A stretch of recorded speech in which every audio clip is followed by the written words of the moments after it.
على الله، مالك في ايه؟ معقولة برضو؟ معقولة نسمة بنتك اللي بعتبرها زي بنتي بالظبط تروح تاخدها من عندي وتسحبها من عندي وتوديها لبتاع هق ومق؟ الله الله، فهمني يا عدم لا مؤاخذة عني، ايه هق مق دي بقى؟ اقول لك هق ومق دي. اتفضل يا معلم، شوف الصورة دي. ايه ده؟ عريس لنوسة بنتي؟ هو ده بقى بتاع الهق والمق اللي بقول لك عليه. ده المدرس يا معلم اللي هيدي بنتك الدرس الخصوصي. اوعى يا معلم تحط البنزين جنب الكبريت. عدم لا مؤاخذة، البت نسمة بنتي بتقول للمدرسين الجداد دول 100 100 يابا. ما هو لازم يقولوا على المدرسين دول 100 100. امال هيقولوا على واحد الشكل ده اللي دماغه شبه الفرخه اللي لسه ما اتنضفتش كويس؟ انا بحذرك وما ترجعوش تقولوا المدرسين والتربيه والتعليم والحاجات ديت.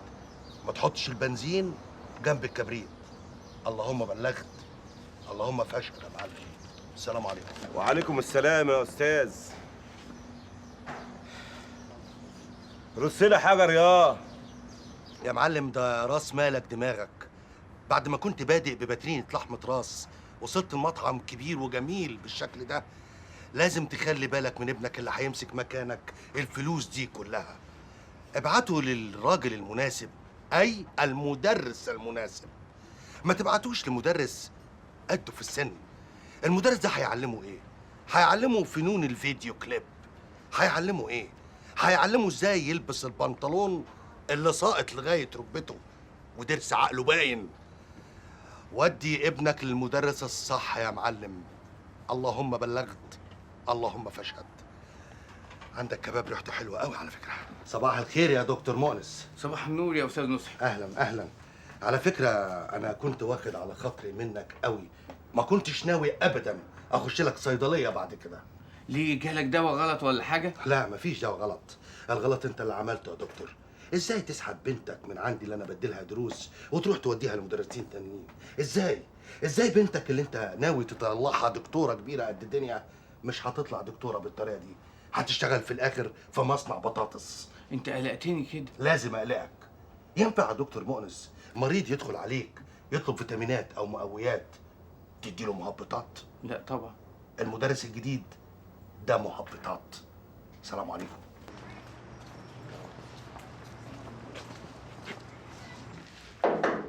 ادخل. دكتور وجيه. اهلا دكتور سعيد، اتفضل. لا تحب اجي لك بعدين؟ لا انا خلاص خلصت اهو، خليك على نفس الدواء واشوفك كمان اسبوع. شكرا. العفو. اخبار الراجل ايه؟ لسه مستني بقيه فلوسه. نعم.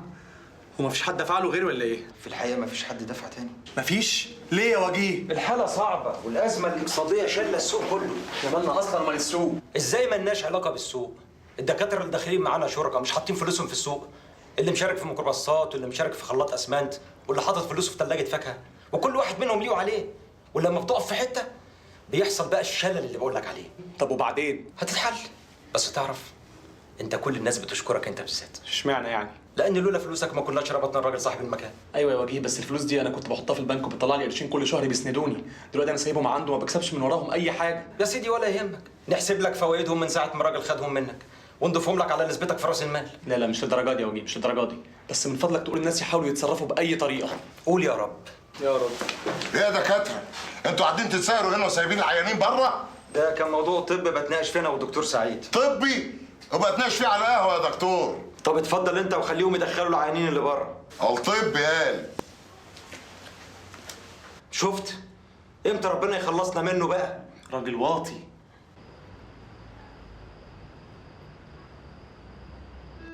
الفاضلة رحمة، جاءني عبد الرحمن اليوم كما توقعت. قال لي وصدمتني طريقة مقابلتك ليه وقسوتك عليه. بصراحة أنا كنت متخيلة تصرفك معاه هيبقى فيه حنان وأبوة وفهم المشاعر. بصراحة كمان يا أستاذة رحمة، في بعض الأحيان الحنان بيبقى مضر أكتر من القسوة. لازم ما يبقاش عندك أي شك إن أنا عاوز مصلحة عبد الرحمن. أنا بقى بيتهيألي إن عبد الرحمن بالنسبة للي في سنه مثال للشاب الملتزم. يا أستاذة رحمة، الالتزام كلمة ليها معاني ووجوه كتيرة. العنف مش التزام، التطاول مش التزام، تجاوز الحدود مع الأكبر مش التزام. عنف وتطاول وتجاوز. متشكرة جدا يا أستاذ ياسين على اللي عملته معانا. أما ابني فأنا هحاول أربيه من أول وجديد.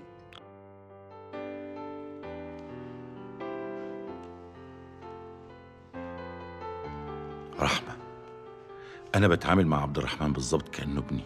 مفيش داعي أقول كلام أنت عارفاه كويس عن محبتي وعطفي على الولد، لكن لازم من فضلك تخففي من خوفك على ابنك ومحاولة إيجاد أعذار وتبريرات لأي حاجة بيعملها، لأن ده بيشجعه على أشياء هتندمي عليها في المستقبل.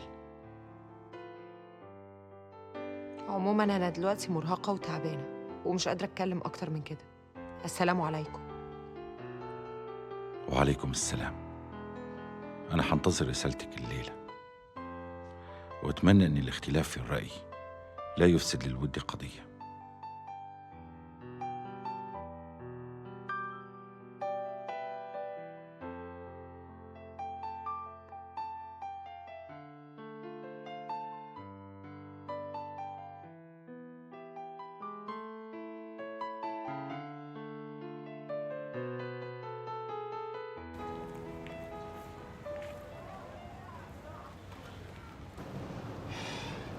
وعرفت مين هو الراجل ده؟ عرفت. طلع قريب الحاج اياد وكان عايز خدمه من الشهر العقاري. طب ما قابلتوش ليه في الشغل؟ اهو اللي حصل بقى يا عم بدر. الشبهات يا عبد الرحمن. نحن نحارب طول الوقت من أعداء الدين الإسلامي، وأولى بالمنتقبات والملتزمات أمثال الحاجة رحمة ألا يكونوا ذريعة لأحد للهجوم على ديننا. الموضوع كان مستعجل يا عم بدر، وهي نفسها قالت لي إنها كانت زعلانة لما راحت مكان زي ده. خلاص يبقى تتجوز إن شاء الله. وحتى يحدث ذلك وتصبح في عصمة رجل يصونها ويصون دينها، أنت اللي لازم تقوم بالدور ده، لأنك مسؤول عنها وسوف تحاسب عليها يوم القيامة.